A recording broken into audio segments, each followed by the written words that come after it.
estará disponível para vocês visitarem e revisitarem quantas vezes quiserem a aula. Vou só pedir que alguém, pode ser qualquer pessoa, só sinalize aí se o áudio está bom, imagem boa, slide bem visível, para a gente poder seguir adiante. Alguém sinalizou aqui? Show! Obrigado, obrigado, obrigado. Deixa eu abrir também um pouquinho aqui no Instagram para a galera ver o que a gente está fazendo e quem sabe o pessoal de última hora aí conseguir entrar também. Liberando mais pessoas para entrar. Bom, deixa eu começar, pessoal, me dirigindo ao pessoal que está aqui no Insta. Me dá 30 segundinhos. Pessoal, então, vocês aí que estão me vendo no Instagram, a gente está começando agora a nossa aula magna sobre as medicações que viabilizam a intubação orotraqueal. Então, se você não estava sabendo que essa aula está acontecendo, saiba agora que ela está acontecendo. Se você já sabia e não teve tempo de se juntar a gente, dá tempo ainda. Vai lá no link da minha bio, lá você vai encontrar o acesso ao meu grupo de estudo de casos clínicos semanais do WhatsApp. Entra lá, lá você vai encontrar o link e aí vem para cá, vem para o Zoom, porque daí você vai só me ouvir falar, você não vai conseguir ver os slides, o aproveitamento não vai ser o mesmo, tá? Daqui a pouquinho eu me dirijo novamente a vocês. Galera, desculpa, é isso aí. Bom, eu começo essa aula agradecendo aí a confiança de vocês. A gente bateu todos os recordes aí de acesso ao meu grupo do WhatsApp, né? Lá ia ser divulgado o link e eu agradeço aí a confiança de vocês. Vocês que já estavam no meu grupo sabem que a gente discute semanalmente casos clínicos. Vocês que entraram agora, saibam que o objetivo desse grupo não era só a divulgação do link da aula. Vocês agora fazem parte de um grupo onde a gente tem discussão semanal de casos clínicos. Teremos uma nessa sexta-feira, agora, dessa semana. E assim vai. Eu tinha o hábito, pessoal que já me acompanha há mais tempo no WhatsApp, eu tinha o hábito de repostar os nossos bate-papos lá no WhatsApp. Não tenho feito mais isso, como vocês devem ter percebido, porque esses bate-papos agora têm ido sempre para o YouTube, né? Então, quem não teve a chance de ver ao vivo aqui no WhatsApp, consegue ver lá no meu canal do YouTube. E é isso, vamos em frente. Hoje a gente vai falar sobre as medicações que viabilizam, que facilitam, que tornam possível, né, a intubação orotraqueal de uma forma eficiente. Porque esse tema é um tema que eu considero importante.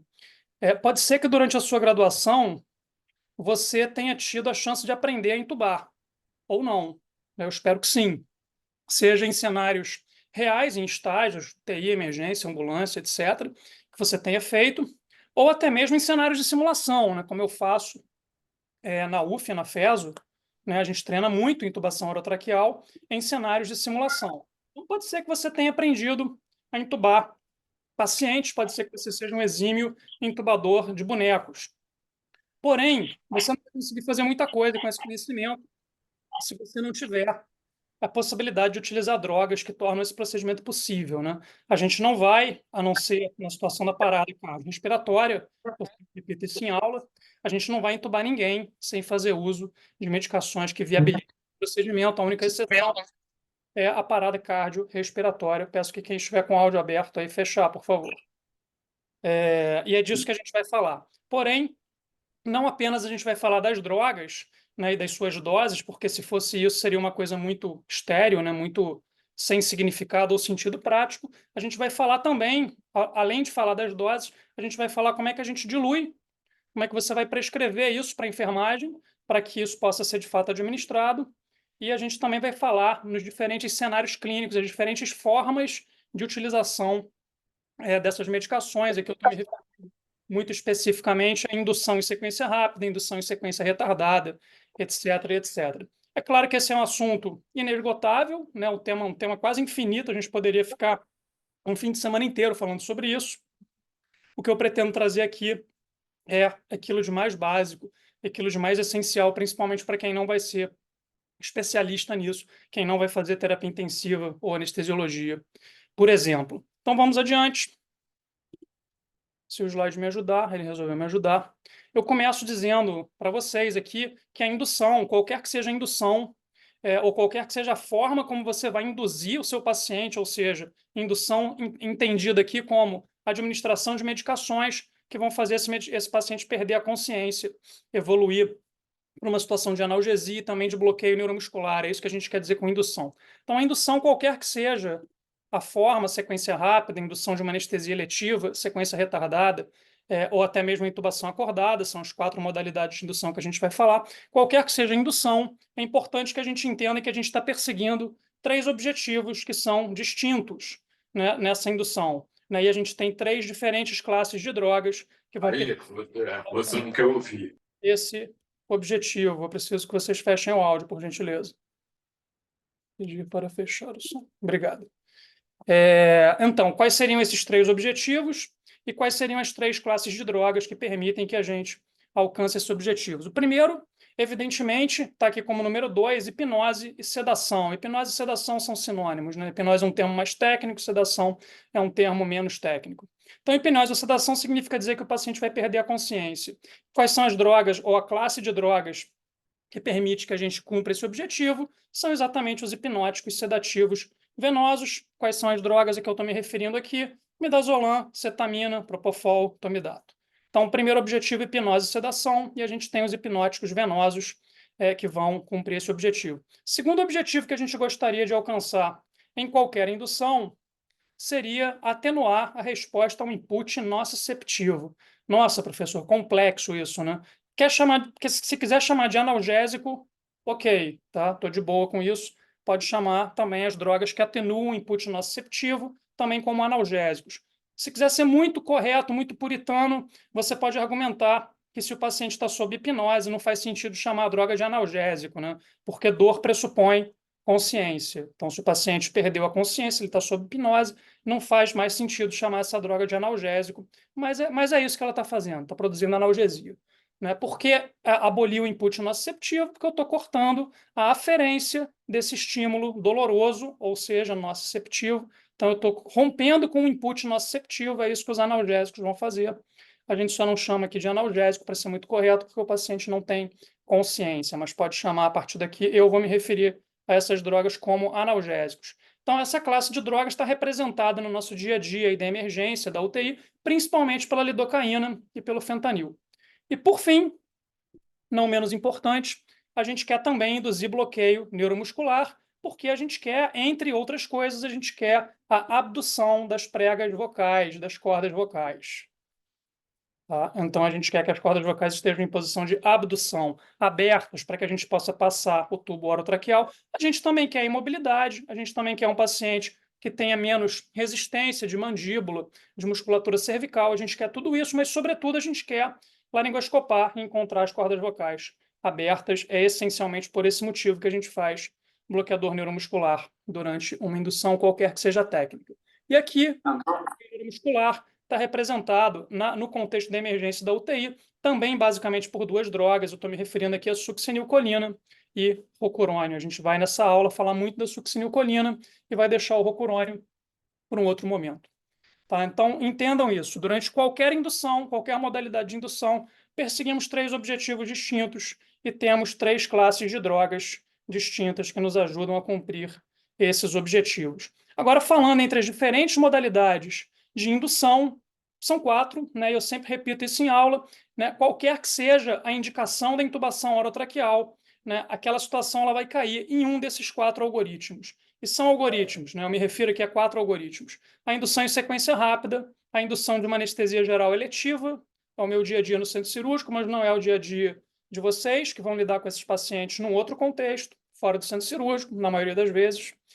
O terceiro, a intubação acordado. E, por fim, aquilo que a gente chama, e observem que tem um pontinho de interrogação, a indução em sequência retardada. Então, entendam que qualquer situação de insuficiência respiratória ou de intubação orotraqueal, ela vai necessariamente cair em um desses 4 algoritmos. Peço licença para vocês aqui mais uma vez para me dirigir para o pessoal do Instagram. Pessoal do Instagram, eu vou fechar aqui agora, tá, essa transmissão. Já dei tempo suficiente aí para vocês seguirem lá para o link da minha bio, onde vocês vão ter acesso ao grupo do WhatsApp e, consequentemente, o link da aula que a gente está fazendo aqui no Zoom. Tá? Espero que vocês tenham gostado desse aperitivo e espero ver vocês aqui no Zoom com a gente. Vamos que vamos. Show. Vamos em frente, galera. Então, falamos aqui dos nossos objetivos, das classes de drogas e dos 4 algoritmos aonde qualquer situação de intubação orotraqueal irá se enquadrar. Então, seguindo adiante, vamos falar um pouquinho aqui sobre a primeira e, sem dúvida, a mais importante quando a gente fala de paciente crítico, de emergência, de terapia intensiva, a mais importante de todas as modalidades de indução, a indução em sequência rápida. Eu tenho certeza que todos vocês já ouviram falar nisso. Não tenho tanta certeza assim, se vocês entendem exatamente o que isso quer dizer, né? Então, começo dizendo que a indução em sequência rápida é uma indução de pacientes críticos e, em especial, pacientes com estômago cheio. Então, o que significa dizer que a gente vai induzir um paciente em sequência rápida?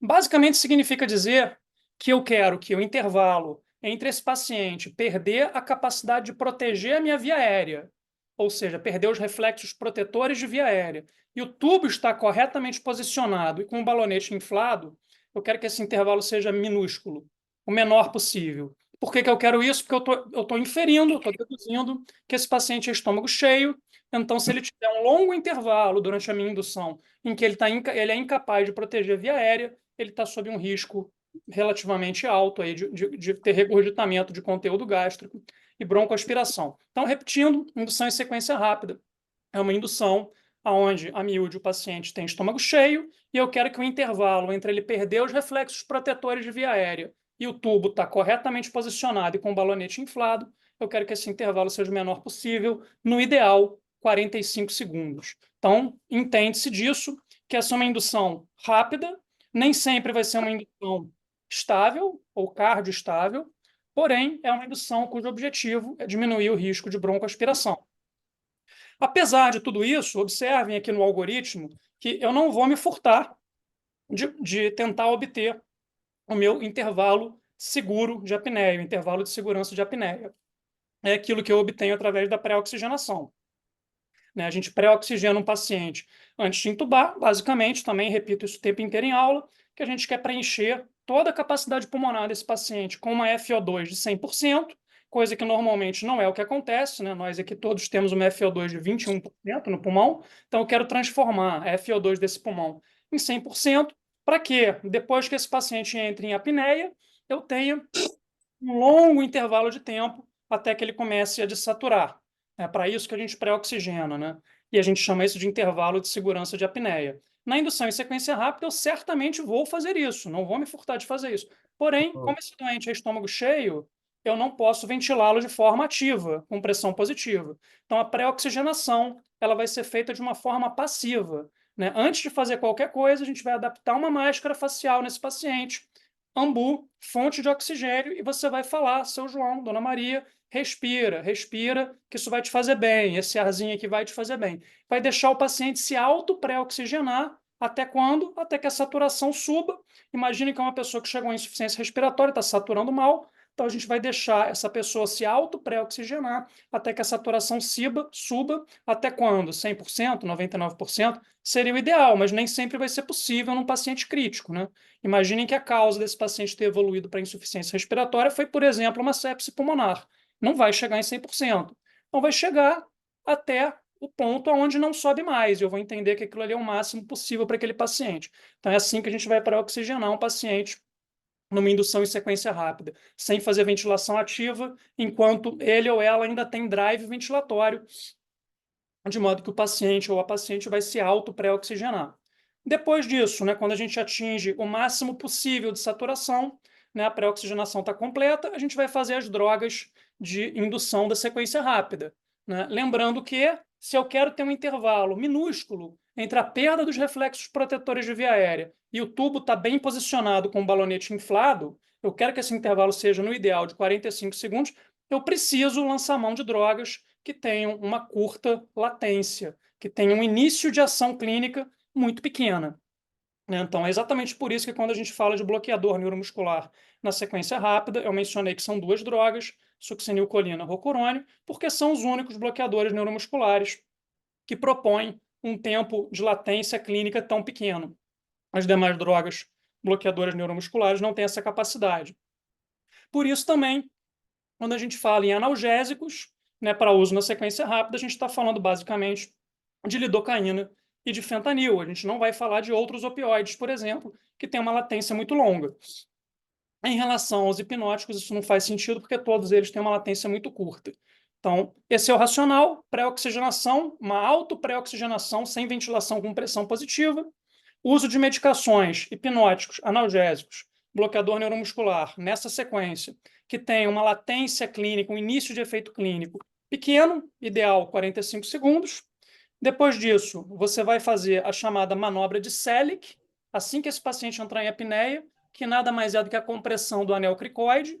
Para quê? Quando eu faço a manobra de Selick, eu quero comprimir a minha luz do esôfago contra a coluna vertebral, cervical, né, para colabar esse esôfago, para caso aconteça regurgitamento do conteúdo gástrico, esse conteúdo gástrico não suba, não chega até a altura da via aérea. Isso é chamado manobra de Selick, compressão do anel cricoide. Eu vou mostrar uma foto disso mais adiante. Depois vou entubar o meu paciente, vou confirmar a intubação e, evidentemente, depois eu vou ter que lançar mão de drogas sedativas para que esse paciente siga lá na sua ventilação mecânica, né, no que quer que vai acontecer com ele ou com ela, dado que essas drogas quase todas têm uma duração clínica muito pequena de ação. Então, isso é uma indução em sequência rápida, isso aí dá conta facilmente aí de 95% a 97% das induções que vocês vão fazer por aí, seja em pronto atendimento, ambulância, UTI, emergência, etc. Indução que cumpre objetivos muito específicos de impedir que pacientes com estômago cheio broncoaspirem. Tá aí a manobra de Selick, né? Manobra de Selick é isso que está aqui, ó, à direita. Eu vou pinçar o anel cricoide e vou fazer uma compressão no sentido posterior, com o objetivo de ocluir a luz do esôfago contra a coluna vertebral cervical. Né? Não confundir com o burp, né? Quem não sabe o que é o burp, eu fiz um story hoje sobre o burp. Eu fiz um burp hoje no meu paciente que eu anestesiei à tarde, para facilitar a colega que estava comigo a intubar uma intubação mais difícil. O burp é, na verdade, o pinçamento do anel cricoide, mas não no sentido apenas posterior. É quando a gente pega aqui a via aérea e joga ela para trás, para cima e para a direita. Burp é um acrônimo disso da língua inglesa, né? No sentido de tentar posicionar essa via aérea no campo de visão do laringoscopista. Então parece a mesma coisa, mas não é. Quando a gente fala de manobra de Selick, a gente está falando, ou quando a gente fala em indução em sequência rápida, eu estou falando de Selick, não estou falando de burp. Só um detalhe. Se alguém ficou curioso, está lá no meu story de hoje, isso foi agora de tarde. Então vamos ao segundo cenário de indução, né, um pouco mais específico do centro cirúrgico, porém, eu acho que é importante vocês saberem disso, porque entendendo como é que se dá uma indução de uma anestesia geral eletiva, vocês também vão conseguir entender qual é o racional da sequência das drogas que a gente faz, não só numa indução de uma anestesia eletiva, mas também na sequência rápida. Então, como é que a gente faz no centro cirúrgico, né?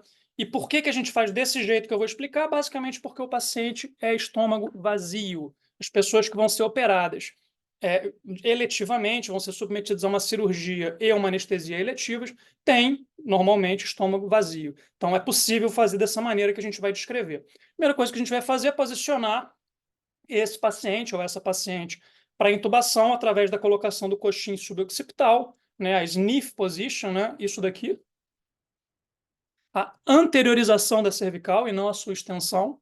Depois a gente vai fazer a pré-oxigenação, ainda de forma passiva, o doente ainda tem drive ventilatório, e aí a gente vai fazer o opioide, que é uma droga que, a não ser em doses muito altas, por exemplo, o fentanil, não vão abolir o drive ventilatório. Então você vai fazer o opioide, vai avisar para o seu paciente que ele ou ela vão ficar um pouquinho sonolentos e pedir que eles continuem respirando, que eles continuem se pré-oxigenando de forma passiva. Depois a gente vai cortar a consciência desse paciente com um hipnótico, pode ser, por exemplo, o Propofol, e depois, somente depois que esse paciente tiver perdido a consciência, a gente vai fazer o bloqueador neuromuscular. Sempre será, em qualquer indução que a gente venha fazer, a última droga. Por quê? Porque ninguém vai induzir bloqueio neuromuscular numa pessoa acordada, né? Seria uma crueldade fazer isso. Feitas essas drogas todas, a gente vai ventilar, ou seja, vai seguir na pré-oxigenação por mais ou menos 3 a 5 minutos. E observem que agora a gente está pré-oxigenando ou ventilando de forma ativa, com pressão positiva. Por que eu estou fazendo isso? De novo, paciente é estômago vazio. Né? E por que eu estou levando essa indução por um tempo tão prolongado? Porque aqui eu não necessariamente estou usando aquelas drogas lá da indução em sequência rápida, né? Aqui, como eu tenho um paciente com estômago vazio e como eu posso ventilá-lo ou ventilá-la por um período mais longo, eu posso lançar mão de um leque de opções de drogas muito mais variados. Eu posso usar drogas muito mais cardioestáveis, por exemplo. Eu posso trabalhar com etomidato, eu posso trabalhar, por exemplo, com remifentanil, com sulfentanil, posso usar cisatracúrios, bloqueador neuromuscular, vecurônio. Eu não preciso ficar limitado àquele leque de opções de drogas que cumpriam aquela função de terem latência clínica pequenininha para sequência rápida. Então, eu posso lançar mão, por exemplo, num paciente coronariopata, com fração de ejeção de VE pequena, posso fazer uma indução mais estável e mais lenta também, com menos repercussão hemodinâmica. Isso só é possível porque o paciente está em estômago vazio. E aqui, depois de fazer essas medicações todas e esperar 3 a 5 minutos para que todas essas drogas estejam no seu pico de ação, a latência delas tenha se daí eu vou fazer minha laringoscopia, ciente de que, como esse paciente é um paciente com boa função cardiopulmonar, eu vou ter um intervalo de segurança de apneia muito longo, num indivíduo jovem, saudável, normal, um intervalo de segurança de apneia de até 5 minutos. Ou seja, eu posso ficar 5 minutos laringoscopando o paciente, que levarão 5 minutos até ele começar a desaturar, até ele atingir uma saturação menor do que 92%. Evidentemente que isso só vale para pacientes saudáveis, né? Depois eu vou confirmar a correta intubação do paciente pelos mesmos critérios da indução em sequência rápida, critérios clínicos e, idealmente, padrão ouro, capnografia, e comemorar mais uma vez bem-sucedido. Fernando, fecha o seu áudio, por favor. Terceiro cenário que a gente vai abordar aqui, falamos da sequência rápida da indução da anestesia geral eletiva, intubação acordado, né? E para que serve a intubação acordado? Bom, primeiro para que serve, depois o que é isso? Para duas situações, né? Ou idealmente a conjunção dessas duas situações. Serve primeiro para via aérea difícil, paciente que eu sei, seja por preditores clínicos, né? Ou seja, porque já passou por uma situação de dificuldade de intubação antes. Então, pacientes que têm via aérea sabidamente difícil, né? Esse doente eu vou evitar induzi-lo, seja em sequência rápida, seja de forma eletiva. Porque se eu sei que ele é difícil de intubar, para que eu vou induzir, né? Para que eu vou tirar desse paciente aquilo que ele tem que protege ele de morrer, que é o drive ventilatório, né? Então eu não vou fazer isso. Então, vier é difícil, a primeira indicação de intubação acordada. E o estômago cheio, ou, idealmente, o estômago muito cheio, né? Se é que é possível falar isso. Vou dar um exemplo aqui, que eu já passei por isso infinitas vezes, paciente com obstrução intestinal, por brida, tumor, o que quer que seja, da entrada na emergência, estupidamente distendido, parada de eliminação de gases e fezes, vômitos fecaloides em grande quantidade. Isso é o que eu chamaria de estômago muito cheio. Então, nessas duas situações, o ideal é que a gente não corra risco nenhum de broncoaspiração, nem naquele intervalo minúsculo de 45 segundos da sequência rápida, e a gente opte, sim, se possível, pela intubação acordada. Se você tiver associação das duas coisas, vier difícil, estômago muito cheio, aí então nem se fala, né? E intubação acordada, importante que se diga que esse termo é péssimo, né? A gente só usa ele por falta de alguma outra coisa melhor, né? Porque ninguém vai de fato intubar um paciente plenamente acordado, né? Isso seria quase impossível, seria uma crueldade muito grande, né? E muito difícil da gente conseguir ser bem sucedido. Então, quando a gente fala em intubação acordado, basicamente o que eu quero dizer é o seguinte: eu vou intubar o paciente com o drive ventilatório preservado, reflexos protetores de via aérea preservados. Então, olha só, os objetivos da intubação acordada sendo cumpridos, né? Drive ventilatório preservado, porque o cara é via aérea difícil, né? Eu não quero tirar dele aquilo que ele tem que mantém ele vivo, que é o drive, que eu não sei se eu vou intubar. Reflexos protetores de via aérea preservados. O cara é estômago muito cheio. Eu não vou tirar dele aquilo que protege ele da broncoaspiração, certo? E, por fim, o terceiro objetivo da intubação acordada, manter algum grau de interação com o paciente. É importantíssimo. Você precisa estar se conectando com aquele paciente. Você tem que falar para ele: fulano, fulana, abre a boca. Ó, eu vou botar a lâmina do laringoscópio, vai incomodar um pouquinho, eu vou tentar ser o mais breve possível. Você precisa ter esse tipo de interação com o paciente, por isso é chamado acordado. Mas é claro que ninguém vai entubar o paciente a seco, a gente vai sim lançar mão de drogas, de medicações que ofereçam algum grau de sedação, algum grau de analgesia, jamais bloqueio neuromuscular, tendo em mente de que a gente sempre vai manter o drive ventilatório preservado, os reflexos protetores de via aérea também preservados e algum grau de interação com o paciente. Então, quando vocês ouvirem intubação acordada, saibam que é disso que a gente está falando e o objetivo da intubação acordada tem a ver com isso aqui. Ou o paciente é via aérea difícil, ou ele é estômago cheio, ou ele é as duas coisas juntas. E, evidentemente, que as drogas que eu vou escolher para fazer uma intubação acordada serão drogas com características muito específicas que cumpram essa função. Então, tá aí, né, a primeira delas, talvez, uma droga que tenha sido feita praticamente para isso, né, com esse objetivo, que é o Precedex. O Precedex, na minha visão, cumpre dois objetivos na medicina: intubação acordada, desmame de prótese ventilatória. Essa droga ela existe na medicina para mim para cumprir essas duas funções, minha opinião. Claro que talvez muita gente não concorde com isso. Porque o Precedex é um sedativo leve, é um analgésico potente, mantém o drive ventilatório, é ansiolítico também, e mantém os reflexos protetores de via aérea. Então a gente tem tudo isso numa droga só, né, que é tudo que a gente quer de característica de uma droga para facilitar a intubação acordada. Todos aqueles pré-requisitos que a gente colocou para a intubação acordada ser bem sucedida são cumpridos em uma única droga, que é o Precedex. Por isso, droga ideal para intubação acordada, na minha opinião. Outras drogas se prestam para isso. Cetamina. Cetamina mantém o drive ventilatório do paciente. Muito legal. Porém, se você carregar demais na dose, você perde contato com o paciente vai ficar lelé da cuca, para lá de Bagdá, e aí aquele papo de fulano, vou te laringoscopar, etc. Acabou.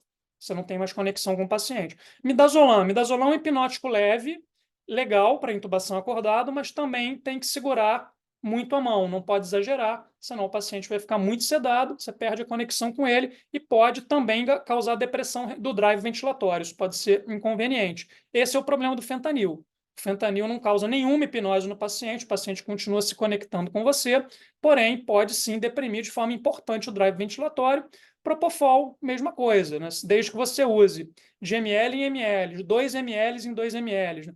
Pode ser que você atinja esse objetivo de dar conforto para o paciente, de seguir se conectando com o paciente. Mas se errar a mão, o paciente vai ser induzido, e aí todos aqueles objetivos foram jogados fora, né? Foram completamente violados. Então, eu sugiro numa intubação acordada o uso do Precedex. Né? O Precedex você pode fazer, não é a única forma de fazer, mas o ideal, o recomendado, que você faça em bomba de infusão. A gente vai explicar depois como é que dilui, como é que faz. A gente faz um bolos seguido de infusão contínua. E daí você vai adicionar a esse Precedex, por exemplo, subdoses de midazolam ou de propofol, na medida em que isso seja necessário para aprofundar um pouquinho mais essa sedação ou não, ou vai seguir só com Precedex. Então, isso aí seria uma intubação acordada.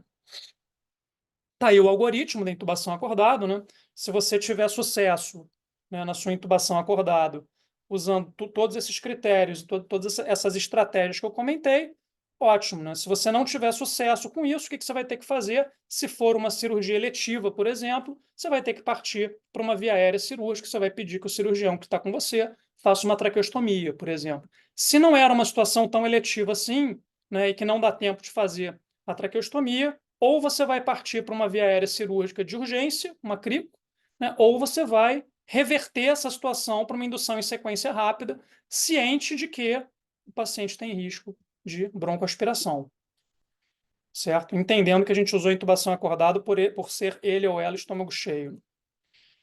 Uma coisa interessante que, a título mais de curiosidade, ninguém vai usar isso, ou raramente alguém vai usar isso na emergência, né, no contexto do paciente crítico, mas a gente usa muito no centro cirúrgico a intubação acordado, ao invés de usar o laringoscópio, usando a broncofibroscopia flexível. É isso que o colega está fazendo ali. Essa paciente aqui está induzida acordada, por exemplo, com Precedex, microdoses de midazolam, está ventilando, tem reflexo protetor de VR preservado, e ao invés de intubar com laringoscópio, está usando o broncofibroscópio. Por quê? Porque se a escolha da técnica foi porque era uma via aérea difícil, realmente dificilmente, com o perdão da redundância, ele vai conseguir entubá-la, seja acordada ou induzida, através da laringoscopia direta, correto? Então, por isso se usa broncofibroscopia. E além disso, né, como vocês conseguem ver nesse artigo que está aqui, que por acaso é de minha autoria, né, foi publicado em 2017, a gente fez um comparativo mostrando que a intubação pela broncofibroscopia é muito menos agressiva, é muito menos menos deflagradora de resposta nociceptiva do que a intubação pela laringoscopia direta. Então, se você está intubando acordado, muito melhor, muito mais fácil, mais confortável para o paciente se você usar o broncofibroscópio ao invés da laringoscopia. Digo isso tudo mais a título de curiosidade, dificilmente vocês vão usar isso, ainda mais no contexto do paciente crítico. E, por fim, eu falei que eram 4 formas de induzir, então vamos à nossa 4ª forma de induzir. Intubação em sequência retardada, né? E aí eu começo colocando uma pergunta provocativa, né? Será que isso existe? O americano vai chamar isso de delayed sequence intubation, né? A gente vai traduzir como indução ou intubação em sequência retardada. Bom, existe. Isso existe, na verdade sempre existiu, mas foi novamente trazido à tona, né? Foi ressuscitado durante a pandemia de Covid-19, quando a gente começou a lidar uma quantidade muito grande de pacientes em insuficiência respiratória, porém, num estado tão grande de desconforto respiratório que até aquela pré-oxigenação da sequência rápida não era possível. Então, a dona Maria chegava na emergência, em franco desconforto respiratório, você sabia que tinha que intubar, você queria pré-oxigenar, você queria que essa pré-oxigenação fosse passiva, sem ventilação com pressão positiva, porque a dona Maria é estômago cheio. Então a gente botava a máscara e falava, dona Maria, respira fundo. E ela começava a se debater, querendo tirar a máscara, afastando a máscara com a mão, mexendo a cabeça, porque o grau de desconforto respiratório era tamanho que isso não era possível. E esses pacientes, em geral, chegavam para a gente já com saturações de base muito baixas. Então, se você simplesmente induzisse, por exemplo, cetamina, fentanil, succinilcolina, a apneia na dona Maria, que estava saturando a 64%, ia para 52% e ia parar por hipóxia, né? Então, a gente precisava encontrar alguma forma de pré-oxigenar esse perfil de paciente, né? E daí, e se a gente usasse alguma droga que fosse um hipnótico, ou seja, tirasse a consciência desse paciente em grande sofrimento respiratório, porém preservasse o drive ventilatório do paciente? E se a gente pudesse fazer isso? E acontece que a gente tem uma droga que faz exatamente isso, que está aí na foto. A cetamina é uma droga cardioestável, hipnótica, potente hipnótica, e que preserva o drive ventilatório. Então, se você fizesse, por exemplo, cetamina, 1 miligrama por quilo de peso, na Dona Maria, ela ia abolir a consciência dela, a situação de desconforto respiratório, pelo menos a parte psíquica dela, né, a percepção, iria ser abolida e ela ia continuar ventilando. E foi exatamente isso que a gente começou a fazer em 2019, durante a pandemia de Covid. Então, a gente induzia esses pacientes com cetamina, acabava o sofrimento respiratório, daí a gente fazia a pré-oxigenação igual na sequência rápida, sem ventilar o doente, de forma passiva, a saturação subia, depois disso a gente fazia o analgésico e fazia o bloqueador neuromuscular e seguia exatamente o algoritmo, o fluxograma da sequência rápida.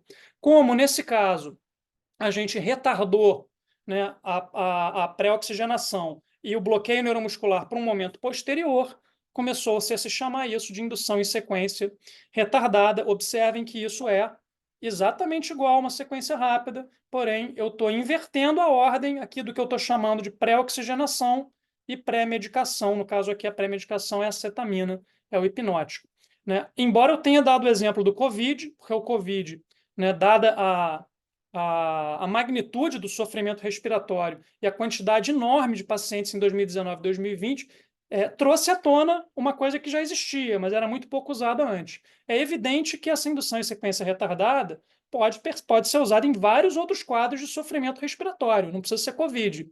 Pode ser uma sepse pulmonar bacteriana que causa um sofrimento respiratório muito grande. Pode, por exemplo, ser edema agudo de pulmão. Edema agudo de pulmão, os pacientes chegam em franca angústia respiratória. Então, qualquer situação desse tipo pode ser abordada através da indução em sequência retardada, que nada mais é do que uma variação da sequência rápida. Tá? Então, agora que a gente entendeu quais são as 3 classes de droga, né, e quais são os 4 algoritmos diferentes, né, as maneiras diferentes através da qual a gente vai usar essas drogas, vamos falar especificamente das drogas que facilitam a intubação orotraqueal, e aqui eu selecionei propositalmente aquelas que eu entendo que são as mais essenciais.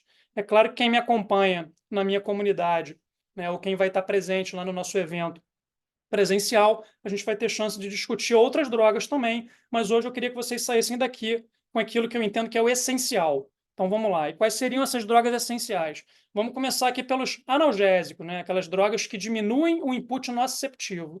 São duas, né? Eu já tinha mencionado que são duas que a gente vai usar no paciente crítico. A primeira delas é o fentanil, está aqui representado na imagem, né? À esquerda, o frasco ampola de 10 ml, de cor escura, e tem também aqui na imagem mais à direita, um frasquinho de 5 ml. Quem transitou aí pelo centro cirúrgico também sabe que a gente vai encontrar no centro cirúrgico a ampolinha de 2 ml. Qualquer que seja a apresentação do fentanil, a concentração dele dentro do frasco ou das ampolas é a mesma. Tá? São 50 microgramas por ml. E o fentanil, diferentemente das outras drogas que a gente vai falar, a gente não vai diluir. Você vai pegar, por exemplo, essa seringa de 10 ml, vai espetar na ampola ou no frasco e vai aspirar, por exemplo, 10 ml, por isso que eu estou com uma seringa de 10, e vai ficar na sua seringa com a mesma concentração que está dentro do frasco ou da ampola, 50 microgramas por ml.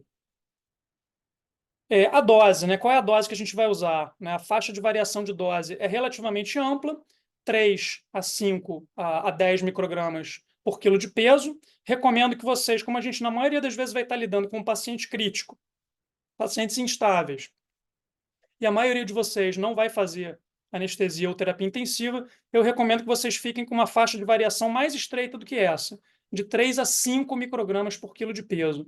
Então, por exemplo, imaginem de novo a coitada da Dona Maria, que sempre são os meus exemplos, né? É o seu João ou Dona Maria. Então, imaginem a coitada da Dona Maria, que pesa, por exemplo, 60 quilos, e imaginem que eu escolhi fazer para ela 5 microgramas por quilo de peso. Então, 5 vezes 60, né, que foi o que eu falei que ela pesava, vai dar 300 microgramas. 300 microgramas de fentanil, eu vou fazer 6 ml dessa seringa, onde tinham 10 ml de fentanil, na concentração de 50 microgramas por quilo de peso. E o objetivo, repetindo mais uma vez, analgésico, diminuir o input nociceptivo, ou seja, fazer com que o procedimento de laringoscopia não gere uma resposta autonômica, aqui eu estou me referindo especificamente à hipertensão e taquicardia. Para isso que a gente vai fazer os analgésicos, fentanil e lidocaína, que eu quero que essa laringoscopia seja menos causadora, né, de estímulo nociceptivo, representado aí através de resposta autonômica, ou seja, hipertensão e taquicardia. Por que isso é importante? Imaginem que a Dona Maria, por exemplo, tem 3 stents no coração, né? Eu gostaria que, ao entubá-la, que ela não fosse fazer um pico de pressão arterial de 210, né? Seria interessante conseguir isso. Imagine que é um AVE hemorrágico que já está hipertenso. Eu não quero que essa pressão vá para 300, né? É para isso que a gente faz analgésico. Tá? Nesse caso, é para isso que a gente está fazendo o fentanil. Né? Tem uma observação que está ali em azul, uma observação pessoal minha. Veja bem, eu não estou dizendo que eu não gostaria que vocês usassem o fentanil, tá? Eu só estou dizendo aqui em azul que o fentanil, assim como todos os opioides, tem uma latência de ação maior do que a lidocaína, por exemplo. Então, se a latência é muito longa, e eu gostaria, na sequência rápida, de entubar a Dona Marinha até 45 segundos, talvez o fentanil não seja tão adequado assim. Tá? Ele é legal, ele é ok, é super estável, é super disponível, por aí é fácil de usar, mas eu gostaria que a partir daqui vocês começassem a pensar que talvez das duas opções que a gente tem aqui, o fentanil não seja a mais adequada delas, pela latência prolongada. Não é uma latência tão prolongada quanto os outros opioides, mas é uma latência maior do que a lidocaína. Né? A lidocaína está aí, é a outra droga, né, do par de analgésicos que a gente falou. É um outro mecanismo de ação, anestésico local, bloqueia canal de sódio, não tem nada a ver com o mecanismo de ação do fentanil, e vai estar disponível basicamente de duas maneiras aí pela emergência. Né? Ou em frasco, está aqui, um frasco de 20 ml, ou em ampola, de 5 ml. O frasco mais comum. Também é mais comum que esse frasco seja da lidocaína 2%, como está aqui na foto. Mas existe a 1%. Tá? Vamos ficar com um de 2. É um frascão de 20 ml a 2%. Esse é o mais comum de vocês encontrarem aí. Vamos ficar com esse exemplo. Como é que eu vou diluir? Seringuinha de 10 de novo. Eu aspiro 5 ml dessa lidocaína. 5 ml a 2%. Cada ml tem 20 miligramas, por isso é 2%. Se eu aspirei 5 ml, eu aspirei 100 miligramas. Diluo com mais 5 ml de água destilada, vou ficar com uma seringuinha de 10 ml, com uma solução de lidocaína, 10 ml de solução, onde eu vou ter agora 10 miligramas por ml, certo? Eu aspirei 5 ml de uma solução que tinha 20 miligramas por ml. E diluí com mais 5 de água destilada. Transformei a solução original, que tinha 20 miligramas por ml, em 10 miligramas por ml. Qual a dose? Muito fácil de gravar, 1 miligrama por quilo de peso. Então, na Dona Maria, se ela pesava 60 quilos, eu vou fazer 60 miligramas de lidocaína. 60 miligramas que vem a ser exatamente 6 ml, né? Então, eu tinha aqui 10 ml da solução de lido com 10 miligramas por ml, fiz 6 ml, ficaram 4 aqui. Né? E assim eu consegui, de alguma maneira, oferecer analgesia para essa paciente na minha indução em sequência rápida, com uma latência de ação mais curta do que o fentanil, a latência de até 45 segundos. Então, esses são os nossos dois analgésicos. Então, lembrem da lidocaína. Eu estou sugerindo para vocês uma diluição que vai ficar numa seringa de 10 ml, 10 miligramas de lidocaína por ml, a gente vai usar 1 miligrama por quilo de peso. Vamos adiante agora. Né? E aqui o comentário que eu fiz, né? Qual dessas duas drogas parece fazer mais sentido como analgésico? Né? Na minha visão, a lidocaína, por ter uma latência de ação para o início do efeito clínico dela mais curta do que o fentanil. Bloqueadores neuromusculares, eu comentei que eram dois, né, o rocorônio e a succinilcolina. O rocorônio eu não vou falar sobre ele hoje, porque eu acho que ele tem menos importância para vocês, que não serão a maioria de vocês anestesistas ou intensivistas. Na imensa maioria das situações, fora essas especialidades, vocês vão usar a succinilcolina, não vão usar o rocorônio. O rocorônio fica para a gente discutir lá no dia 18 de maio, no nosso evento presencial. Então tá aí a succinilcolina, é um frasquinho onde eu vou ter dentro desse frasco um pozinho branco. Né? É um pó liofilizado, ele tem que ser restituído. Eu tenho que botar água destilada dentro desse pó, sacudir ele e reaspirar na minha seringa. A gente, em geral, vai fazer o seguinte, vai pegar 10 ml de água destilada, vai injetar dentro desse frasco, sacoleja ele, reaspira de novo. Eu vou ficar com 10 ml de uma solução de succinilcolina, onde eu tenho 10 miligramas por ml. Dentro desse frasco eu tenho 100 miligramas. Se eu restituir para um total de 10 ml, eu vou ter 10 miligramas por ml. Observem que é a mesma diluição da lidocaína. Eu tenho a lidocaína, uma seringuinha de 10 ml, 10 miligramas por ml de lidocaína. Agora eu fiquei com uma outra seringuinha de 10 ml, onde eu tenho 10 miligramas por ml de succinilcolina. E adivinhem qual é a dose da succinilcolina? A mesma da lidocaína, 1 miligrama por ml. Então, na minha querida Dona Maria, eu vou fazer também 60 miligramas, igual a lidocaína, 6 ml dessa solução. E vou ter um bloqueio neuromuscular excelente, de qualidade excelente, com estabilidade hemodinâmica, né?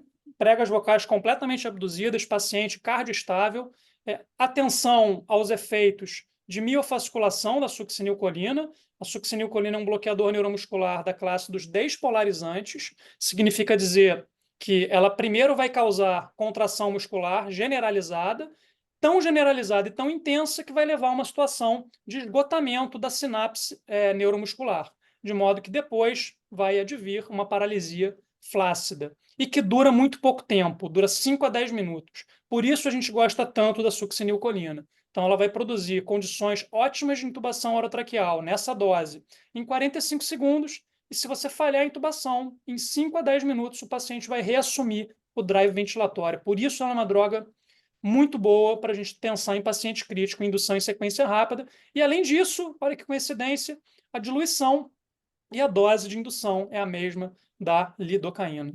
Então, succinilcolina está aí. Atenção com as miofasculações, né, e outros problemas decorrentes disso também, né, como causa de contração muscular generalizada. Joga potássio do músculo para a circulação, então pode aumentar um pouquinho o potássio, a linha até MEC, meio MEC por ml em pessoas normais. Atenção no paciente renal crônico, pode aumentar um pouquinho mais. Atenção também com rabdomiólise em paciente vítima de trauma por esmagamento, grande queimado. Né? Essas situações todas aí podem ser contraindicações relativas ao uso da succinilcolina, mas observem que são situações muito específicas e acho que isso não invalida, tenho certeza que isso não invalida em nada o uso da droga, só é importante que a gente tenha a ciência dessas contraindicações relativas. Aqui um comparativo muito breve entre o rocorônio e a succinilcolina. Não vou me deter nisso. Janaína, fecha o seu áudio, por gentileza. Obrigado. Não vou me deter nisso, como eu já falei. O rocorônio vai ficar para um outro momento, por exemplo, lá no nosso evento presencial. Né? Mas o rocorônio, se eu quiser usar em sequência rápida, eu tenho um inconveniente grande. eu sou obrigado, para que eu tenha uma latência curta de ação, início de efeito clínico de 45 segundos, eu preciso usar essa dose aqui, ó, que é uma dose muito maior do que a gente usa no centro cirúrgico. E daí eu vou ter um problema. Eu consigo o início de ação em 45 segundos, porém, eu vou ter uma duração de efeito clínico de 45 a 60 minutos, até uma hora. Ou seja, se eu não entubar esse paciente, eu estou ferrado, né? Estou ferradão, porque eu vou precisar lançar mão de um reversor específico do rocurônio, que, a título só de curiosidade, é o Sugamadex, não está disponível em todos os lugares, principalmente do SUS, e também nem todo mundo vai saber usar.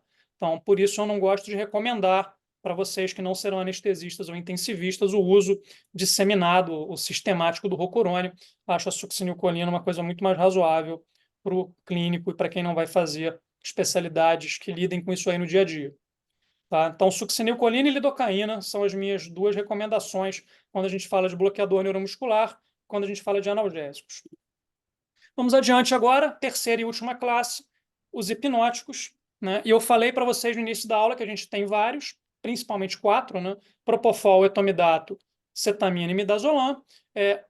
Quem estiver comigo na comunidade ou quem estiver comigo no evento presencial, a gente vai discutir em detalhes todos eles, mas hoje aqui a gente vai se concentrar naqueles dois que eu considero os dois coringas aí dos hipnóticos para pacientes críticos em indução em sequência rápida, que são exatamente a cetamina e o midazolam.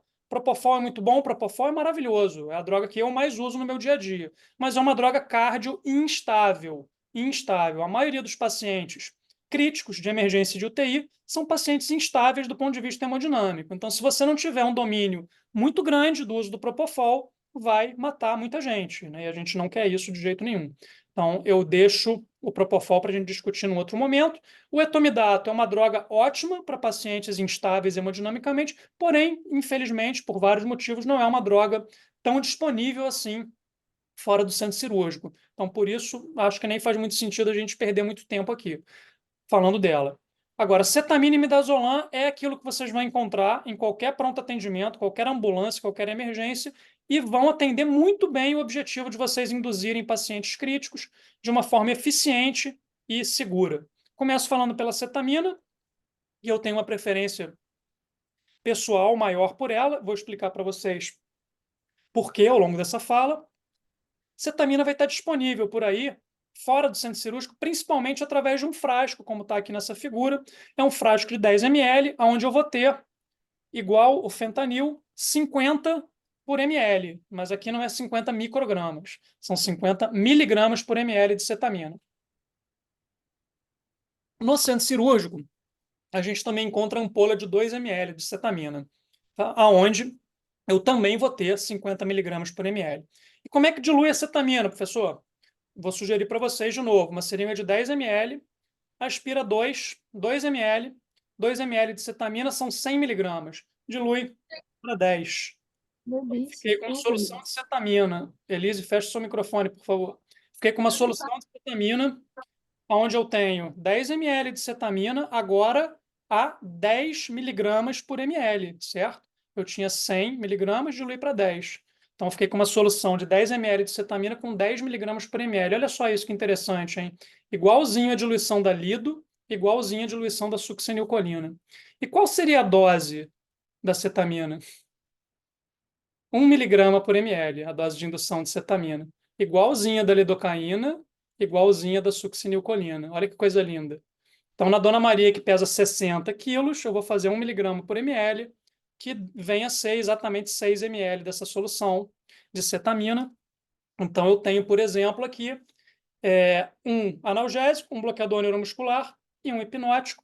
As três drogas cardioestáveis, as três drogas amplamente disponíveis, as três drogas capazes de proporcionar uma condição ideal de intubação, e elas têm as mesmas diluições e as mesmas doses de indução, e que vem a ser uma dose que não dá para esquecer de jeito nenhum, porque é 1 miligrama por ml. Então, todo mundo que assiste essa aula comigo nas universidades sabe que essa é a minha sugestão para vocês serem felizes aí nas induções e intubações de pacientes críticos, né? Então, essa é a minha sugestão de uso da cetamina. É claro que a gente pode falar um monte de coisa sobre ela, né?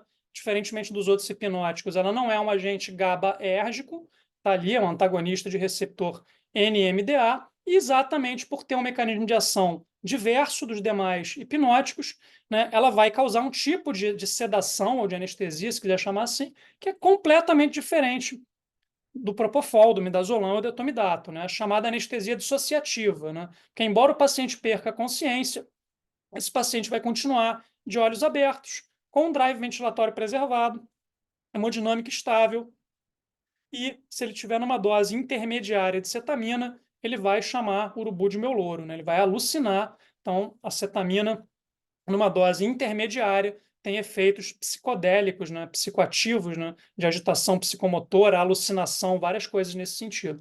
Claro que quando você faz 1 mg por ml, é uma dose de indução de anestesia geral, né? Em geral, você passa por essa fase e o doente vai ficar realmente em anestesia dissociativa. Vai ficar de olhão aberto, mas sem nenhuma interação com ninguém e, que é muito bom para a gente, hemodinâmica preservada e drive ventilatório também preservado. Está aqui no finalzinho aqui desse slide, né? Está dizendo que é uma droga especialmente útil no COVID, porque ela se presta àquela situação da indução em sequência retardada que eu comentei anteriormente, e também porque é uma droga estável do ponto de vista hemodinâmico, né? Tá aqui, né? A brincadeirinha aqui é bom demais para ser verdade, né?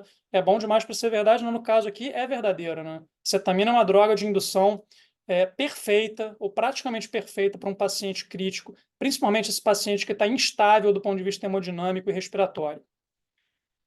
E graças a Deus também ela é muito barata e muito disponível, né? Tem cetamina em qualquer lugar do planeta você vai encontrar cetamina. E o midazolam também é uma droga barata e amplamente disponível. Normalmente está disponível nas emergências nessa ampolinha que aqui está, de 3 ml, onde dentro dessa ampola eu tenho 15 miligramas. Então, essa ampolinha de 3 ml ela tem 5 miligramas por ml. Tem ampola grande, chamada ampolão de 10 ml, que em geral vai estar na UTI, porque a gente vai usar essas ampolas de maior volume para fazer dripping, fazer infusão contínua de midazolam. E tenha também uma ampola que é mais comum no centro cirúrgico, que é uma ampola de 5 ml, 5 miligramas, tá? Onde eu vou ter 1 mg por ml. Mas a mais comum que vocês vão ver por aí nas ambulâncias, emergências e etc., é essa que aí está, 3 ml, 15 miligramas. Então, como é que a gente vai diluir isso? Seringa de 20 agora. Ó. Eu vou esperar os 3 ml dessa ampola, eu tenho 15 miligramas aqui, e vou diluir para um total de 15. Por isso eu peguei uma seringa de 20. De modo a ficar com 1 mg por ml. A dose, né? Qual é a dose, professor? A dose é 0,2 miligramas por quilo de peso. Então, na Dona Maria, 60 quilos, daria 12 miligramas, né? Daria 12 ml dessa solução. Ia fazer quase tudo, né? Mas é assim que a gente faz. Lembrando que esses pacientes são pacientes instáveis do ponto de vista respiratório, hemodinâmico. Não é assim que a gente faz. Então, embora eu esteja dando uma forma de diluir para vocês, que é muito fácil, muito palatável, fácil de usar, e esteja dando a dose de indução, em geral, eu calculei essa dose aqui de 12 miligramas para a Dona Maria. Recomendável que vocês façam metade disso. Observa para ver se ela perdeu a consciência. Não perdeu? Faz a outra, faz metade do que sobrou mais 3 miligramas. Dormiu? Legal. Não dormiu? Daí você faz o resto. Na maioria das vezes, isso vale para o Propofol também. Na maioria das vezes, não é necessário para o midazolam e para o Propofol fazer a dose total de indução. Né? Até porque, né, se a cetamina é uma droga super estável do ponto de vista hemodinâmico, o midazolam não chega a ser uma droga instável, mas já não é tão estável assim como é a cetamina. Então, se você fizer essa dose full de 0,2 miligramas por quilo num paciente séptico, altas doses de noradrenalina, tem uma chance grande de você piorar o status hemodinâmico desse paciente. Então, por isso, se for usar o midazolam, eu sugiro que vocês calculem a dose plena de indução e fracionem ela. Por exemplo, uma ótima forma de fracionar é faz metade, não dormiu, faz a metade do que sobrou, não dormiu, faz o resto. Outra coisa importante, importantíssima, né? O midazolam, por exemplo, quem já viu isso em ambulância, o uso de midazolam para entubar, vai reconhecer o que eu vou falar. O midazolam isolado é um péssimo indutor, né? É um péssimo hipnótico. Então, é uma droga que, embora tenha efeito de depressão hemodinâmica, não induz uma hipnose plena, como, por exemplo, a cetamina e o propofol. Clark, fecha o seu microfone, por gentileza. Obrigado. Então, não dá para a gente pensar em entubar um paciente com midazolam usando apenas midazolam, ou até mesmo usando midazolam e lidocaína, ou midazolam e fentanil. Não dá, a gente não vai ter uma condição ideal de intubação. Então, quando está usando o midazolam, necessariamente vai ter que usar, para ter boas condições de intubação, vai ter que usar bloqueador neuromuscular, coisa que nem sempre é verdadeiro quando a gente usa propofol e ou cetamina, ok? Então, lembrar disso que o midazolam a gente não usa na dose plena, a gente fraciona as doses e, usado de forma isolada, dificilmente vai conseguir proporcionar ótimas condições de intubação. Então, a gente resume isso que a gente falou dessas drogas até aqui, né? Quais seriam as combinações aí de hipnóticos e sedativos, né? Falando só de hipnótico e sedativo, né? Ideais para cada uma dessas situações que estão aí abaixo. Ó. Pacientes muito instáveis hemodinamicamente, melhor preferir cetamina e etomidato, sendo que o etomidato é uma droga pouco disponível.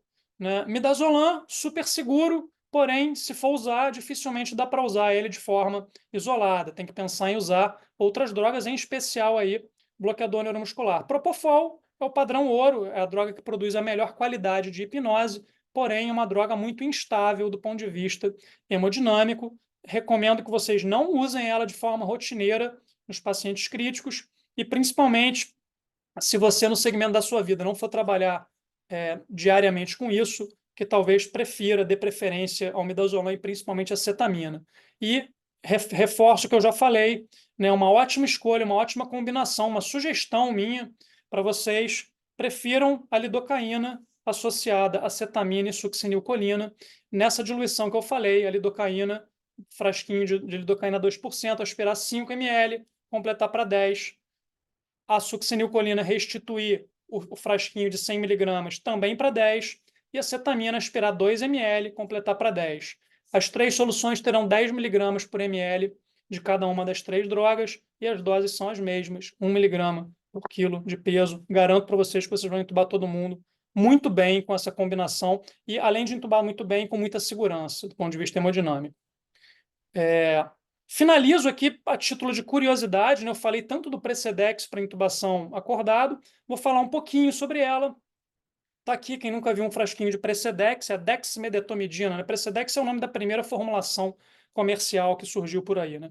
Então tá aí o Precedex, né? Esse frasquinho aí que tem 2 ml, é um frasquinho pequenininho, onde dentro de cada um desses frasquinhos eu vou ter 200 microgramas.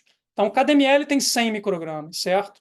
Então a gente vai diluir isso num sorinho fisiológico de 100 ml e vai botar, né, em infusão contínua. Né? Então se eu diluir 200 microgramas em 100 ml, eu fiquei com 2 microgramas por ml. Vou colocar isso em infusão contínua.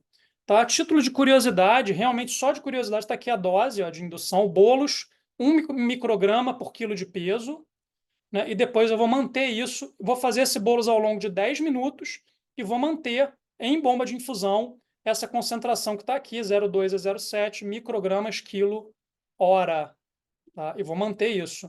Lembrando que é muito provável que eu precise fazer microdoses fracionadas ali de midazolam ou até mesmo de propofol, por exemplo, numa indução acordada, numa intubação acordada, para conseguir atingir uma condição mais próxima do ideal, porque às vezes o Precedex é uma droga tão leve, né, que ela não proporciona sozinha as condições ideais para intubação acordada.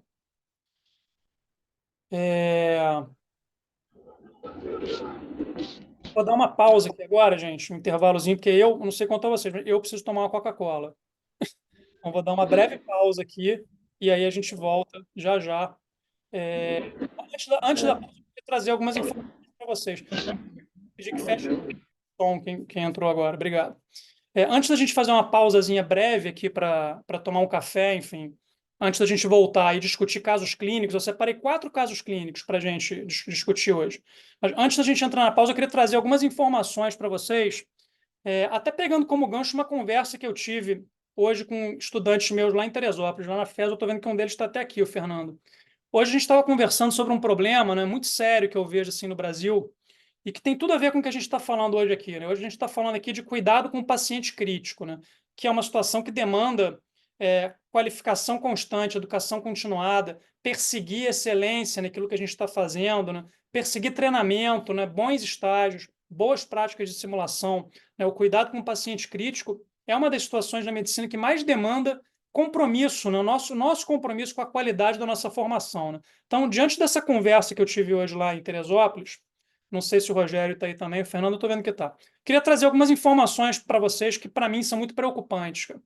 Olha só essas informações recentes aí da mídia, do G1, da Globo. Quantidade de médicos se formando no Brasil hoje em dia, em 2024, a previsão é de que a gente tenha mais 5 mil médicos entrando no mercado de trabalho, né? E olha só o que essa representante aqui do CFM, Conselho Federal de Medicina, está dizendo, né? Que é uma tragédia a formação, qualidade de formação médica no Brasil hoje. Eu, como professor, eu sou obrigado a concordar com ela. É claro que eu não estou falando de nenhum de vocês que aqui estão. Eu sei do compromisso que vocês têm com a formação de vocês, por isso vocês estão aqui à noite me escutando falar, mas infelizmente isso está longe de ser a realidade dessa imensa quantidade de médicos que se formam e que se formarão esse ano no Brasil, né? Olha esse outro dado aqui interessante também, ó. O Brasil hoje tem mais de 500 mil de médicos. 500 mil de médicos. Brasil e Estados Unidos são a maior concentração per capita de médicos do planeta, né? E a maior parte desses médicos estão concentradas, mais da metade, nas capitais, né? Então, muitos médicos se formando, qualidade duvidosa, e uma grande concentração desses médicos nos grandes centros.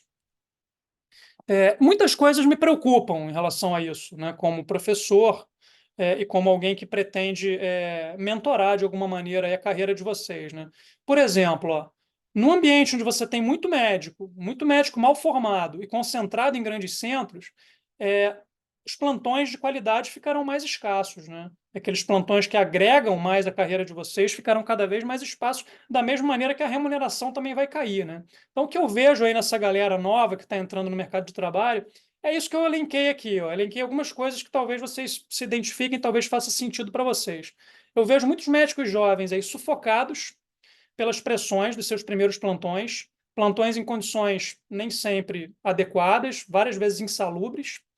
Muitos médicos à beira do burnout, trabalhando demais, muito mais do que deveriam, porque estão ganhando pouco para isso, plantões mal remunerados. Muito medo de enfrentar situações de paciente crítico, porque a formação, como a gente comentou no slide anterior, está se deteriorando cada vez mais.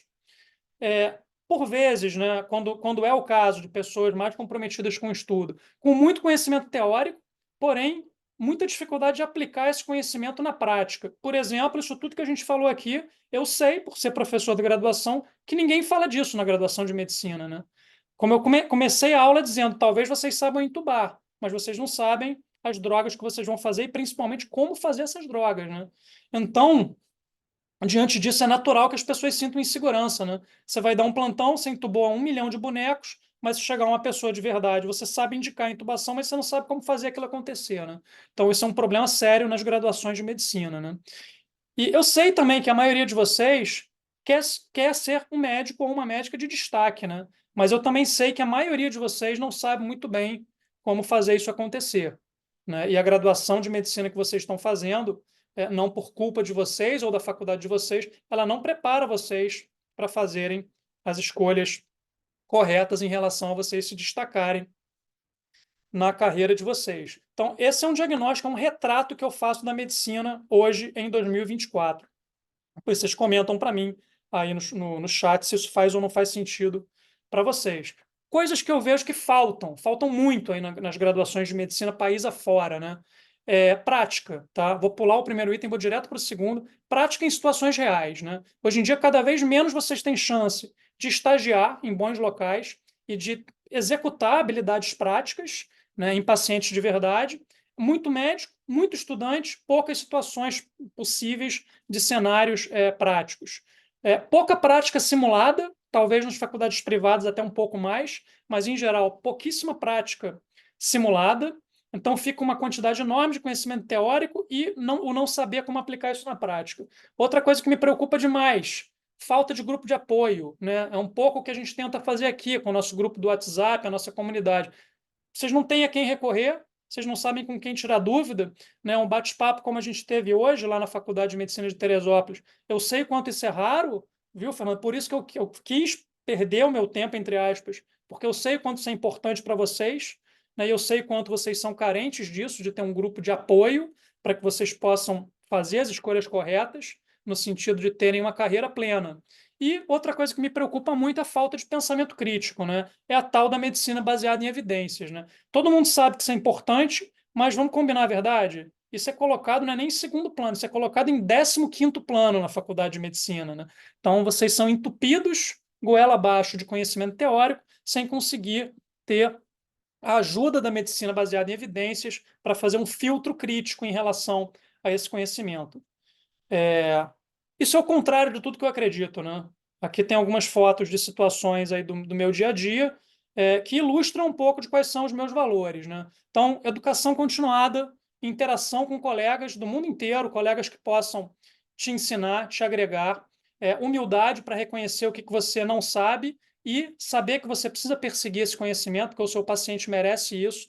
Muita prática simulada com aluno, com residente, com colegas, muita discussão de assuntos, discussão aqui nessa imagem que está no canto inferior à esquerda, eu lembro bem desse dia, a gente estava discutindo princípios de medicina baseada em evidências dentro do centro cirúrgico, com alunos lá da Unirio, e isso daí são os valores que eu acredito. O nosso paciente merece isso, merece que a gente seja todo dia a melhor versão de nós mesmos, né? Perseguindo sempre a excelência naquilo que a gente está fazendo da maneira correta, né? Tendo a orientação correta, né? E, por conta de tudo isso, né, a gente criou a nossa comunidade. Vários de vocês que estão aqui hoje são membros da minha comunidade destinada à capacitação de vocês ao longo de um período de 12 meses em atendimento a paciente crítico, né, com diversos cenários diferentes, desde conteúdo gravado até inúmeras aulas ao vivo, no mínimo 2 aulas ao vivo por mês, e culminando isso tudo com o nosso evento presencial, onde a gente vai colocar isso tudo na massa, mão na massa, hands-on, comigo e com o meu time, com os meus monitores, aonde os meus alunos da comunidade vão ter a chance de trabalhar tudo isso que a gente trabalha o ano inteiro na teoria, agora na prática, né? E esse ano a gente decidiu aí abrir esse evento, né, para pessoas de fora da comunidade, né? E vai ser uma primeira experiência nesse sentido de abrir uma coisa que era fechada aos meus alunos da comunidade. E esse evento, como muitos de vocês sabem, vai acontecer lá no Centro de Simulação da Faculdade de Medicina de Teresópolis, faculdade onde eu sou professor há 10 anos, também sou professor da UF. Alguns alunos da UF ficaram um pouco enciumados. Calma, o motivo só de eu ter escolhido lá é porque lá é menos burocrático e, desculpa ter que falar isso, mas o centro de simulação de lá é muito melhor. E eu queria que quem estivesse lá tivesse excelência, tivesse acesso a tudo que tem de melhor em prática simulada, né? Então, lá a gente vai ter acesso a tudo isso que aqui está, uma imersão hands-on de atendimento a paciente crítico, com o auxílio do POCUS, da ultrassonografia beira de leito. Todos que lá estiverem, eu garanto, sairão de lá sabendo fazer ultrassom. Não é sabendo na teoria, tá? Não é sabendo olhar uma imagem e reconhecer, é sabendo manusear o probe e usar de fato o ultrassom. A gente vai ter uma quantidade grande de ultrassom lá em várias estações e eu vou estar pessoalmente com vocês lá exercitando isso nos nossos manequins vivos, tá? Então, basicamente o que a gente vai fazer lá é isso aqui, tá? É isso que aqui está. Onde está? Aqui está. A gente vai fazer práticas simuladas de vias aéreas e as medicações que facilitam o manuseio das vias aéreas, que a gente acabou de falar aqui, porém mais aprofundado. Vamos também falar de choque e drogas vasoativas na prática. Vamos falar de reanimação cardiopulmonar e vamos ter uma quarta estação dedicada ao POCUS no paciente crítico. Tá? Isso tudo vai acontecer no dia 18 de maio, lá na cidade de Teresópolis, aqui do lado do Rio de Janeiro. Não adianta falar que é longe, porque não é longe, é do lado. Tá? A gente vai ter também uma área de expositores de ultrassom, de monitores de material de via aérea, e também vamos ter, no final do dia, um momento de confraternização e networking. A gente vai ter ali um coquetel no final do dia, que está incluso no valor do evento. E nesse coquetel, além da gente poder trocar uma ideia, bater um papo, fazer um networking, vai ter o lançamento do meu livro chamado O Paciente Crítico. Sorteio de prêmios, né? Que eu lembro quando eu morei nos Estados Unidos, os americanos adoravam falar que brasileiro adora prêmio e brinde. É verdade mesmo, eu adoro prêmio e brinde. E vai ter também sorteio de prêmio e de brinde nesse dia, que vai ser um dia muito especial para os alunos da minha comunidade. Repetindo o que eu falei pela primeira vez, a gente vai estar abrindo isso para pessoas de fora da comunidade, tá? Algumas pessoas já tiveram acesso à pré-venda desse evento, né, nesse valor que aqui está, de R$ 297, podendo parcelar em até 12 vezes. Eu tinha comentado no Instagram essa semana que o meu time estava preparando uma surpresa que nem eu sabia. E é verdade, nem eu sabia qual era a surpresa. Eu soube agora, 3, 4 horas antes desse evento que a gente está fazendo aqui. Qual é a surpresa? Deu a louca geral ali na Tatiana e na Gabriela, né, que são o meu time de estratégia. Elas me pediram, perguntaram o que eu acharia de fazer para vocês que aqui estão, só para quem está aqui, ao vivo, e por um período só de 2 dias, 48 horas. Então, isso vai até às 20 horas de quarta-feira. Esse evento, com tudo isso que eu falei, tudo isso que está escrito nesse slide aí, ó, é pelo valor de R$ 197, gente. R$ 197, é 12 vezes de R$ 19. É isso mesmo. É, como a gente não tinha um nome direito para dar para isso, elas estão chamando isso de lote zero, né? Foi o nome que elas deram, porque o lote um seria R$ 297, né? Então, para não ter que chamar de lote menos um, sei lá, o lote deu a louca no pessoal, botaram esse nome de lote zero aí. Vai estar disponível por esse valor só para quem está aqui ao vivo comigo, nesse valorzinho de R$ 197, podendo parcelar em 12 vezes, tá? Eu acho que eu falei tudo que eu queria falar do evento. Vai ser uma coisa muito, muito marcante. Eu tenho certeza de que esse evento vai entrar no calendário lá da cidade de Teresópolis. Ano que vem, a minha ideia é fazê-lo, evidentemente, na UF, né, que são as duas universidades onde eu dou aula, e, e depois disso, Deus sabe o que vai acontecer. Tá? Então, a gente agora vai dar uma pausa, pessoal. Vou deixar aí para vocês aí o QR do evento, tá? Quem se interessar, quem achar que faz sentido aí para sua carreira, né? Quem achar que eu sou digno da confiança de vocês para estar com vocês lá nesse treinamento prático no dia 18, tá aí o QR Code. A gente vai fazer um intervalo de 5 minutos, são 5 minutos mesmo. Agora são 9h12, 9h17. Eu volto aqui para a gente discutir 4 casos clínicos sobre as medicações que facilitam a intubação orotraqueal.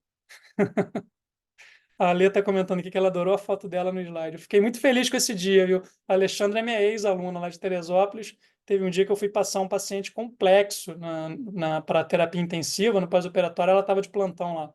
Muito orgulho, muito orgulho. É isso aí, pessoal. Deixa eu fechar minha câmera aqui. Voltamos então em. Como eu me estendi um pouquinho mais aqui, voltamos às 9 de. Vamos que vamos.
Fala, pessoal. Estamos de volta. Estou olhando o nosso chat aqui. A Stephanie, eu não entendi, Stephanie. Qualquer dúvida é só falar.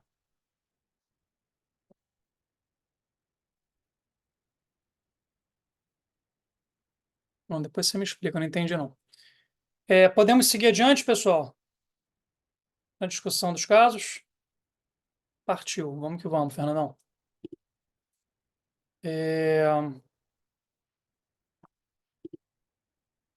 vamos lá. Primeiro caso que a gente vai discutir aqui são casos, evidentemente, que tratam de medicações que facilitam a intubação orotraqueal, né? Então, o primeiro caso é um caso do centro cirúrgico, situação muito comum aí no meu dia a dia, né?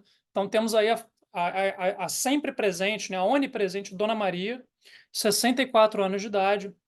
Dona Maria tem um histórico interessante na HPP dela, disfunção importante de ventrículo esquerdo, fração de ejeção inferior a 50%, né? Ela também é coronariopata, ela tem 3 estentes farmacológicos colocados no passado. O que ela vai operar? CVL, colecistectomia videolaparoscópica, eletiva, né? Então, se ela é eletiva, a gente deduz que ela foi orientada a fazer o tempo de jejum, né? E ela está em jejum, estômago vazio. Então, eu pergunto para vocês aí qual seria uma opção razoável aí de indução para essa vesícula eletiva na Dona Maria, 64 anos de idade. Podem escrever no chat, tá? Vou esperar alguém se manifestar aí no chat para seguir adiante. Com disfunção moderada de VE, histórico de doença coronariana, né? Então, a gente tem que pensar numa indução que seja bem cardioestável, né? E é fácil pensar nisso nesse momento porque é uma situação eletiva, né? Então, eu não preciso cumprir todos aqueles objetivos da indução em sequência rápida, né, de ter um intervalo entre a perda dos reflexos protetores de via aérea e o tubo estar adequadamente posicionado e com o balonete inflado, esse intervalo ser de no máximo 45 segundos, eu não preciso me preocupar com isso no caso da Dona Maria. Então, isso aí me dá acesso a um leque de opções de droga muito maior. Vamos ver o que a gente tem aqui no chat. Beleza. Então, aqui me apareceu aqui no chat uma sugestão de uma indução com etomidato, fentanil e rocurônio. Alguém quer comentar alguma coisa sobre isso? Etomidato, fentanil e rocurônio. Eu acho uma ótima opção.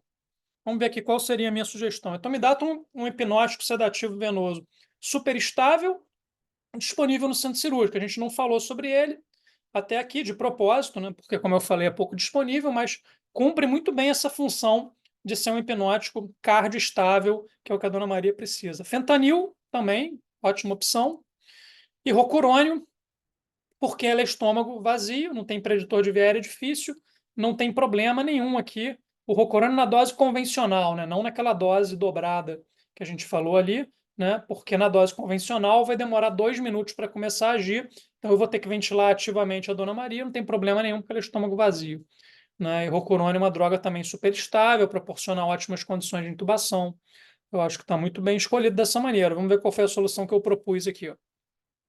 Então, pré-oxigenação, né? Então, acoplar a máscara, deixar que a Dona Maria se auto pré-oxigene.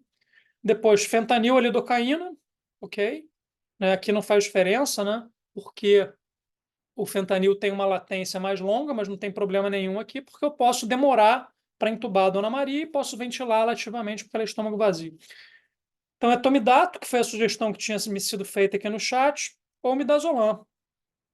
Ali está colocada as doses, né, do etomidato, né, que é igual ao do midazolam, 0,2 miligramas por quilo de peso. E o midazolam, 0,2 miligramas por quilo de peso. Propofol, né? Se quiser usar o propofol é uma droga cardio instável. Pode usar o propofol como hipnótico? Pode, mas vai ter que usar doses fracionadas. Vai começar ali com 4 ml, faz mais um, faz mais dois, até a gente alcançar o efeito clínico, que é a perda da consciência. E rocurônio, que tinha sido feita essa sugestão de rocurônio, eu referendei isso aí na minha sugestão também, na dose aqui, ó, a dose de 0,6 miligramas por quilo. Reparem que é metade da dose que a gente usaria na sequência rápida, embora a gente não tenha entrado em detalhes do rocurônio, porque aqui eu não preciso cumprir aquele objetivo do rocurônio começar a agir em até 45 segundos. Então ficou aqui de droga analgésica fentanil, tomidazolam, rocurônio, exatamente igual a sugestão que havia sido feita no chat. Depois eu vou fazer a intubação orotraqueal, vou confirmar a correta posição do tubo e vou iniciar minha anestesia geral. Se for uma anestesia geral inalatória com sevoflurano, por exemplo, se for uma anestesia geral venosa total, com propofol e opioide em infusões contínuas. Então, indução de uma anestesia geral eletiva numa paciente cardio instável. Bom, agora de novo um exemplo de anestesia geral, só que num contexto não eletivo, num contexto de emergência, né? Tem ali um estádio de futebol, essa foto inclusive é do Maracanã, né? Para quem não é do Rio, saiba que é o estádio do Maracanã. A gente imagina que isso tem alguma coisa a ver com o caso. Então, Rafael, jovem, 25 anos de idade, rígido, sem nenhuma comorbidade, saindo de uma partida de futebol, agredido por um torcedor do time adversário. Hoje eu não vou fazer piada com os torcedores do Flamengo, não, tá? Por favor. Da última vez que eu fiz isso, o pessoal ficou bravo. Então, agredido por torcedores de um time adversário, como? Com um taco de beisebol na perna. Evoluiu com uma fratura de fêmur. Foi admitido no pronto-socorro e indicado osteossíntese de fêmur para o Rafael. O Rafael refere ter se alimentado, né? Estava lá no estádio de futebol, deve ter comido o cachorro quente, né? O podrão, né? E tomou várias cervejas, então estômago cheio, né? E aí? Se é estômago cheio, não dá para induzir igual a gente induziu aqui a Dona Maria, né? Não tem como induzir dessa maneira, porque isso é uma indução muito lenta, muito longa. Vai chegar um momento que ele vai perder o drive ventilatório, eu vou ser obrigado a ventilá-lo, e aí não dá. Estômago cheio, risco de broncoaspiração. Não funciona desse jeito. Porém, Rafael é um cara jovem e saudável, né? Então, ele não é um paciente cardio instável. Alguma sugestão que vocês queiram colocar aqui no chat? Vamos ver o que o pessoal está botando aqui.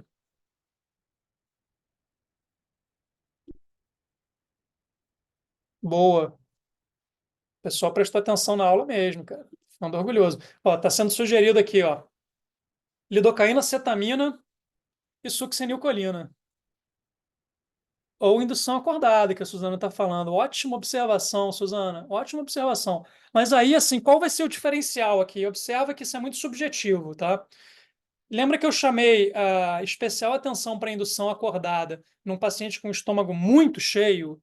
E aí eu dei até o exemplo do paciente com obstrução intestinal com vômitos fecaloides, né? Será que o Rafael é um estômago muito cheio? Não sei, cara. Eu acho que a indicação de intubação acordada está muito boa nele, tá? Está muito bem indicado. Daí a gente poderia, por exemplo, fazer o Precedex, bolos, infusão contínua. Se for o caso, adicionar doses fracionadas de midazolam ou propofol, manter contato com ele o tempo inteiro e tentar, de alguma maneira, laringoscopar. Essa seria, sem dúvida, a maneira mais segura. Mas vamos dizer que a gente tenha tentado isso e não tenha dado certo. Na hora que você tentava laringoscopar, o Rafael mordia o laringoscópio, não deixava, não deu certo. Vai ter que ser indução em sequência rápida.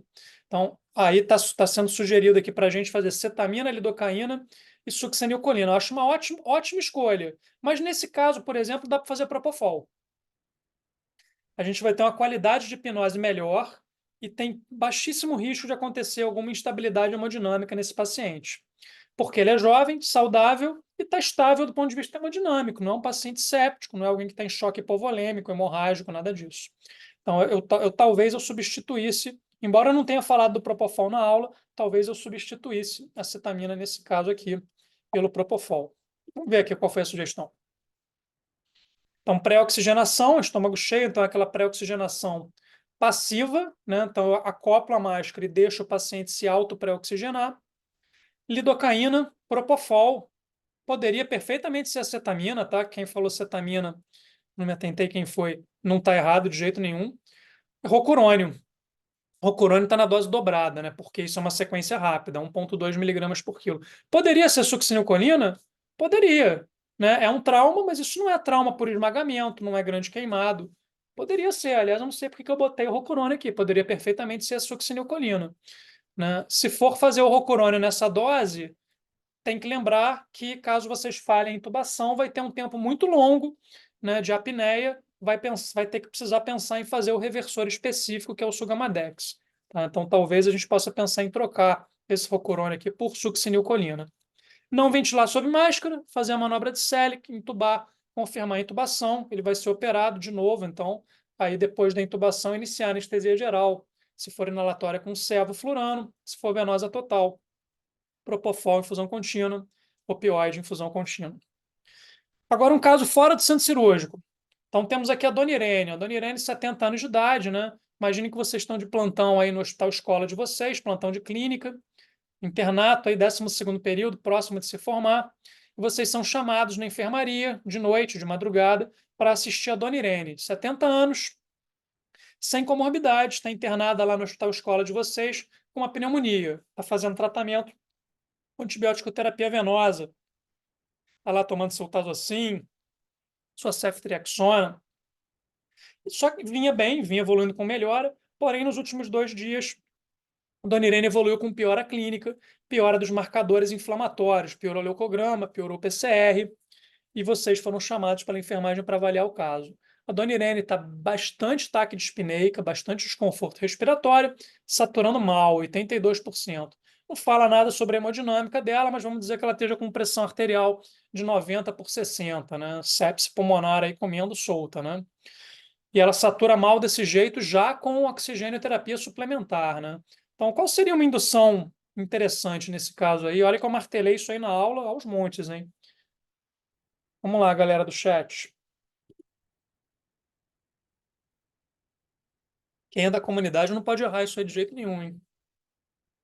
Paciente cardio instável, insuficiência respiratória. A Alexandra está falando de cetamina. Cetamina, lidocaína e succinilcolina, lógico, é a receita do bem, cara, receita do sucesso na indução em sequência rápida, principalmente nesses pacientes cardio instáveis. Isso aí. Lembrando que seringuinha de 10 ml, cada uma das 3 drogas vai ficar numa diluição de 10 miligramas por ml e as doses são as mesmas, lidocaína 1 miligrama por quilo de peso, cetamina 1 miligrama por quilo de peso, succinilcolina 1 miligrama por quilo de peso. Passaram os 45 segundos, a doente vai miofascicular. Manobra de Sellick, intubação, confirmar a intubação, mandá-la para terapia intensiva e começar a sedação em infusão contínua. Então tá aí, ó, tá sendo colocado aí as opções de lidocaína, cetamina e aqui nesse slide, que é um slide mais antigo, está sendo sugerido o rocurônio.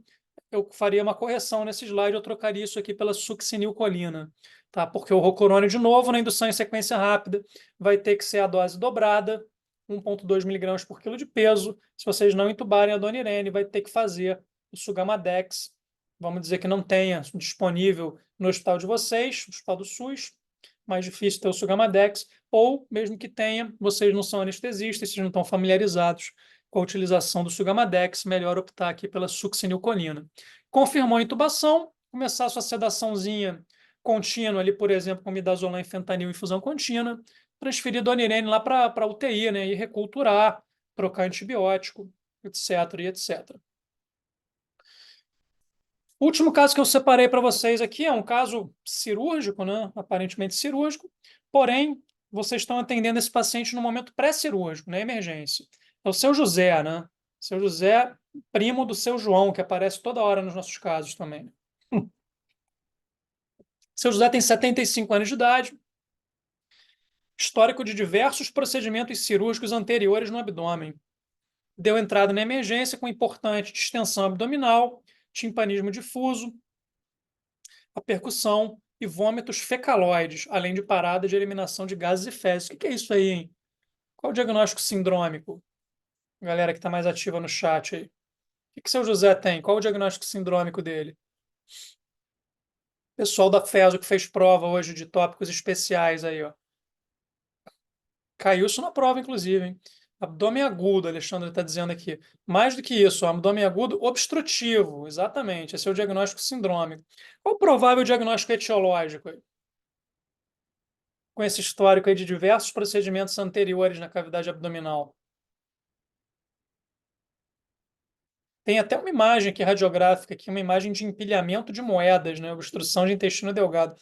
Brida, sem dúvida, Fernandão, matou a pau.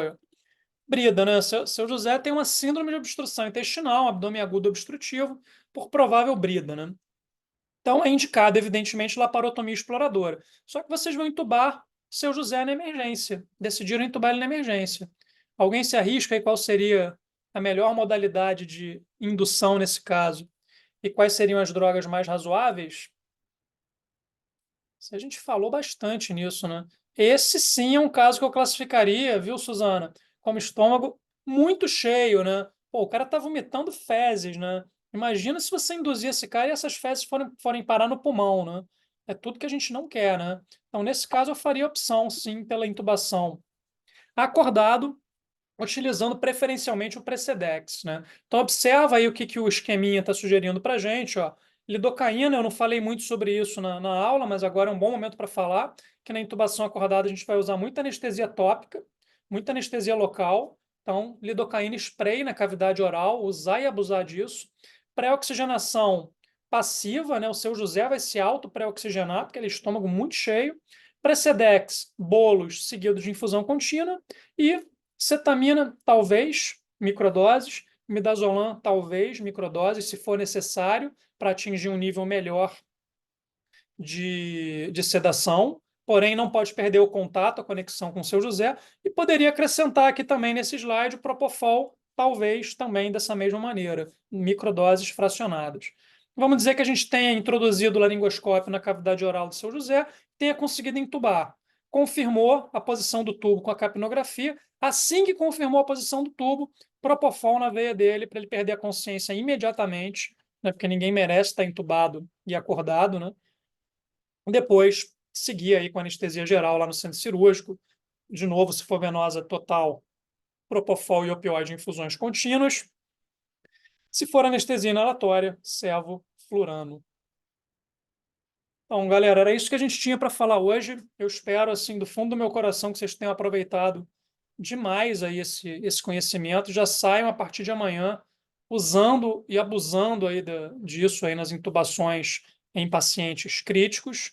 Agora sim, sabendo não só quais são as drogas, mas sabendo como usar essas drogas. Como é que não é só saber a dose, é saber como é que eu diluo, como é que eu prescrevo para a enfermagem me preparar e poder administrar, e também os cenários clínicos, os algoritmos, como é que essas drogas se inserem dentro dos diversos algoritmos, em especial aí as induções em sequência rápida e retardada, que são as que vocês mais vão usar no paciente crítico.